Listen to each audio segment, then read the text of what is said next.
You are listening to Sheep Might Fly, a podcast of serialised fiction and occasional essays written and read by Tansy Rayner Roberts.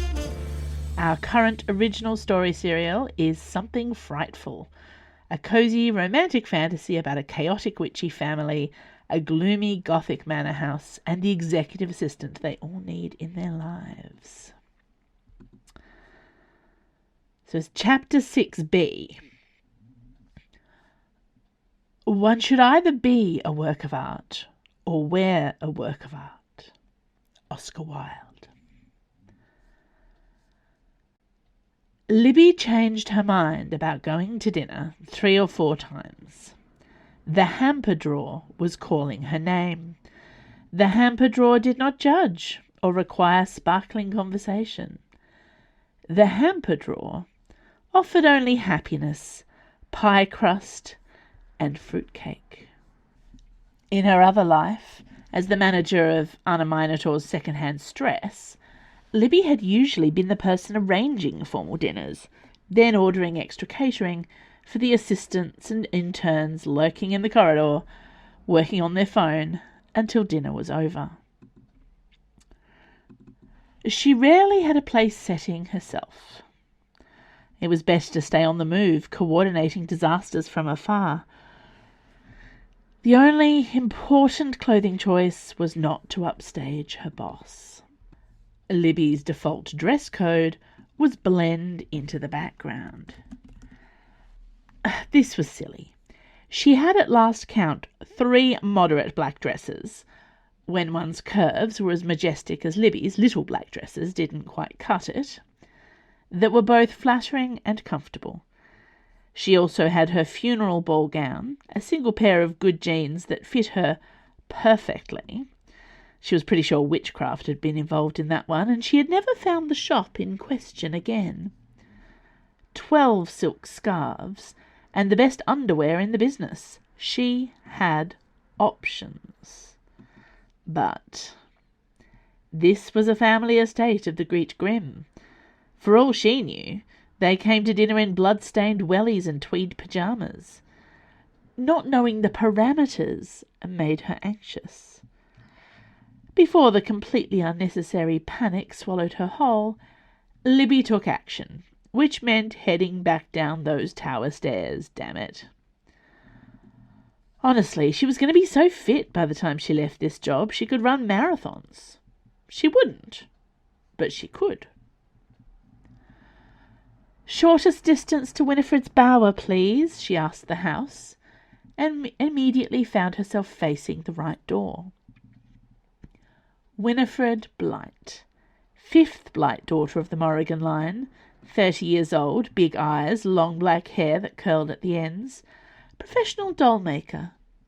Her creepy lace and cobweb decorated parcels containing perfectly packed porcelain horror shows were ferried out of the house twice a week in large pumpkin-shaped crates for the courier to collect at midnight. Libby had assuaged her curiosity one night, peeking out of one of the front windows when the 5 grandfather clocks secreted about the manor resounded the midnight hour. She learned that the courier in question was a masked man driving a large black carriage, discreet coaches, Est 1612, pulled by 2 headless horses. She had not investigated further. If Libby had to drop her general aura of competence in front of anyone in this house to double-check how a guest should dress for a dreadful Blight dinner party without being too much, quite wrong, or, oh dear, Winifred was the safest option. Libby had raised the topic briefly with Horace, not expecting a great deal, and was rewarded by a baffled look and "You always look fine" from her employer, which was, of course, entirely unhelpful. Libby might have consulted Mary, who was the least intimidating member of the household, or household adjacent. She was not quite sure of his status there. But he'd been absent all week, on some top-secret mission with the equally unavailable Silas, who, strangely, was the only other person Libby might be willing to ask, if only because she was pretty sure he adored talking about clothes. So, Winifred, whose personal aesthetic was mourning several late husbands who died under mysterious circumstances, plus occasional ironic socks, but was at least unlikely to sneer. Since leaving Minotaur Publishing, it was Libby's personal ambition to avoid being sneered at for the rest of her life. Libby knocked on the door of the Bower, a ramshackle workshop in which Winifred did all her arcane doll-making. A vague sound came from within, so Libby pushed the heavy door open to be faced with, well, there was the morbid table of porcelain doll heads, many of them half-painted, to appear even more monstrous and creepy than your basic porcelain doll head. There was a guttering fire in the hearth, and a rug upon which a black cat was sleeping peacefully. All standard features for this room, except for one intruder. Prunella Blight, third of the triplet eldest daughters of the Morrigan line, 37 years old, Prunhilda or Prune to the cousins who liked her, which seemed to consist of Horace and maybe Otis.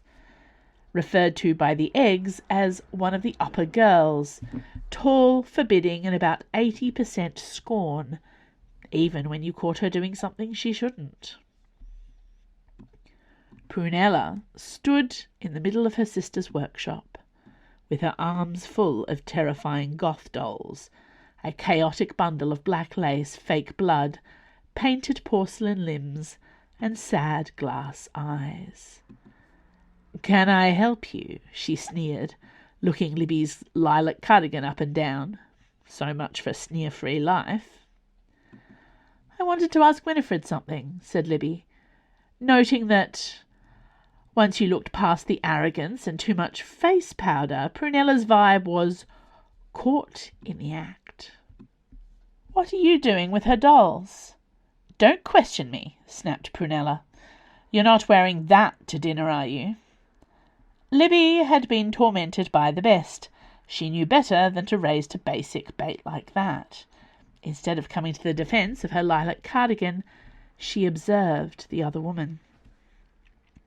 Prunella Blight wore a long midnight blue dress, wrapped in a soft silver fur stole, and the kind of pearl necklace that could only be described as dripping.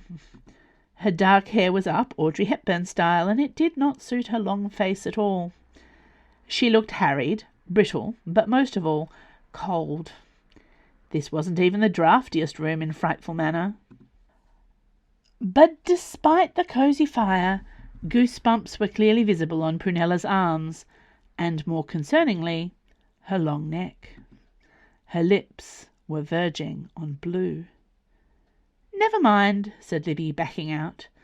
As she pulled the door closed after her, the black cat stirred on the hearthrug, and all three of its yellow eyes snapped open. "Thanks," Libby added.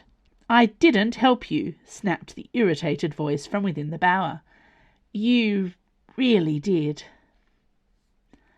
Sylphie from Accounts, Monday, 17th of August, 6:46 p.m. Honestly, why was that so hard? You worked in fashion magazines for a literal decade. Libby at Minotaur no more, 6:48 p.m.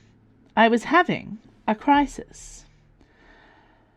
Snort, does that crisis have teal eyes?